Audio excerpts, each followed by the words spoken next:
বিবাহবার্ষিকীর আনন্দের মেজাজটা যেন আমার মাথা থেকে যাচ্ছেই না। কাল গেছিলাম খেতে, আজ বেরিয়ে পড়েছি ঘুরতে।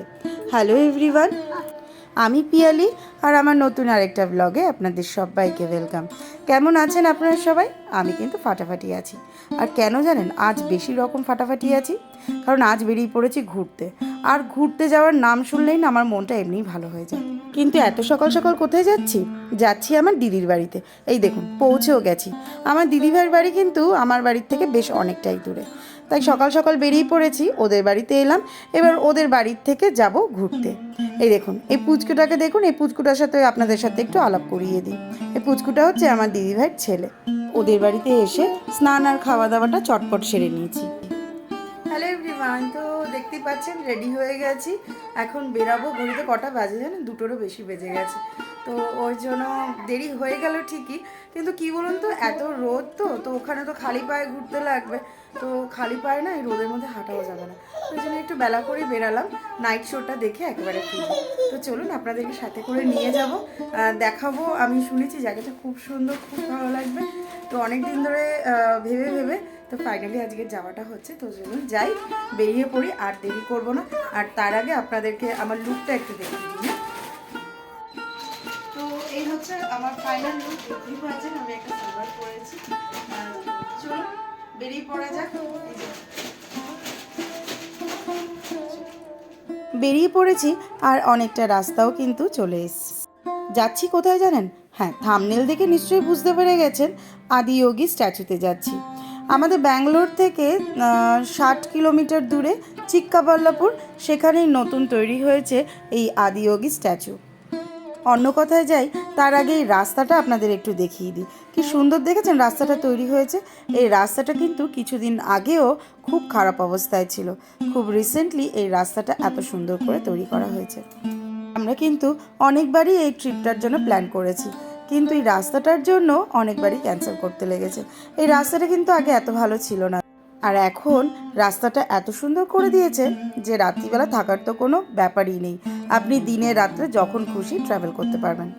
সোশ্যাল মিডিয়াতে কিন্তু আমি কালকেই সব ফটোগুলো পোস্ট করে ফেলেছি। আর সেখান থেকে একটা দিদি আমাকে জিজ্ঞেস করেছিল যে কোয়েম্বাটোর তোমাদের ব্যাঙ্গালোর থেকে কতটা দূর। সেই দিদিভাইকে বলবো, কোয়েম্বাটোর কিন্তু আমাদের ব্যাঙ্গালোর থেকে অনেকটাই দূর। কোয়েম্বাটোর পরে তামিলনাড়ুতে, আর আমি যেখানে যাচ্ছি সেটা হচ্ছে চিক্কাবাল্লাপুর। সেটা কিন্তু কর্ণাটকাতেই পড়ে, ব্যাঙ্গালোর থেকে 61 কিলোমিটার দূরে।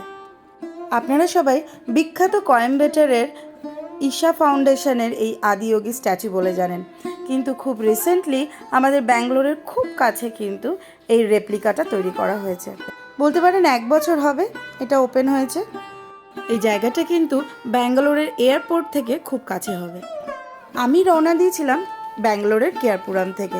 গুগল ম্যাপে দেখাচ্ছিল সেখান থেকে চিক্কাবাল্লাপুর মোটামুটি আপনার 58 কিলোমিটার, আর সময় দেখাচ্ছিল 1.5 ঘন্টা মতন।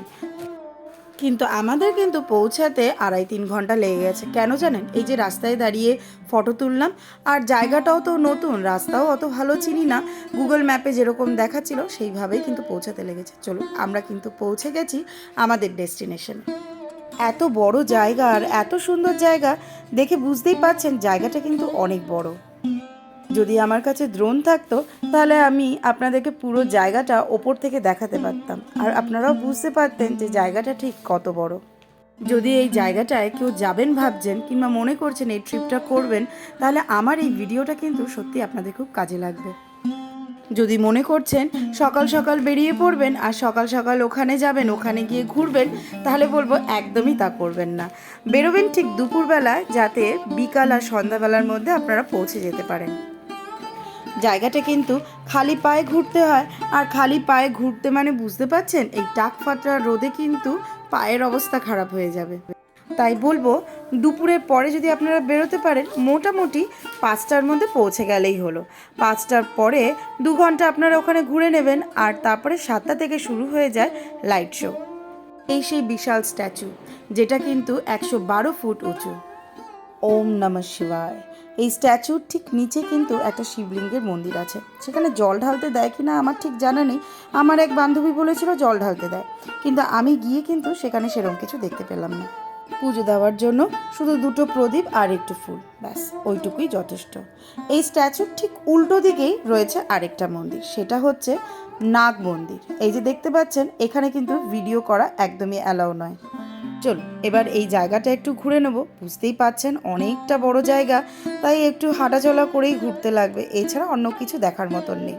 তার আগে বলে দিই, এই জায়গাটায় ঢোকার জন্য কিন্তু কোনো এন্ট্রি ফি লাগেনি, এন্ট্রি ইজ ফ্রি। শুধু পার্কিংয়ের জন্য লেগেছিল 50 টাকা। আপাতত তো এই নিয়ম, এবার পরে কি হবে সে কিন্তু আমি জানি না।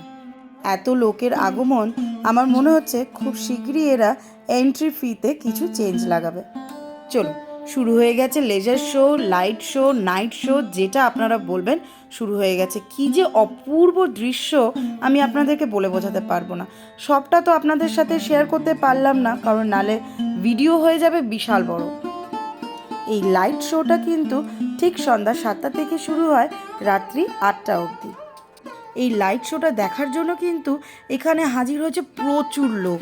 আপনাদের যদি দেখাতে পারতাম আমার পেছনে ঠিক কত মানুষের ভিড়, কিন্তু দেখাতে পারলাম না। এই অন্ধকারে ভিডিও করে কোনো লাভ হবে না। এখানে লাইট শোয়ের সাথে সাথে কিন্তু একটা সাউন্ড হচ্ছিল আর একটা কথাও বলছিল, মানে একজন কেউ কথা বলছিল, আর সেই কথাগুলো যদি কেউ মন দিয়ে শোনে আর এই দৃশ্যটা যদি দেখে, তাহলে কিন্তু সত্যি গায়ে কাঁটা দেওয়ার মতন। শিবের এত রূপ আর এত পাওয়ার, এই সব কিছু কিন্তু এই লাইট শোতেই বুঝিয়ে দিয়েছিল। কিন্তু দুঃখিত, আপনাদের সাথে পুরো লাইট শোটা আমি শেয়ার করতে পারলাম না। কেন শিব নীলকণ্ঠ, সেটাও কিন্তু এই লাইট শোর দ্বারাই বুঝিয়েছিল। আমরা যেই জায়গাটা খালি পায়ে ঘুরছিলাম, সেই জায়গাটাই কিন্তু হাজার হাজার মানুষ বসে পড়েছে এই লাইট শো দেখার জন্য।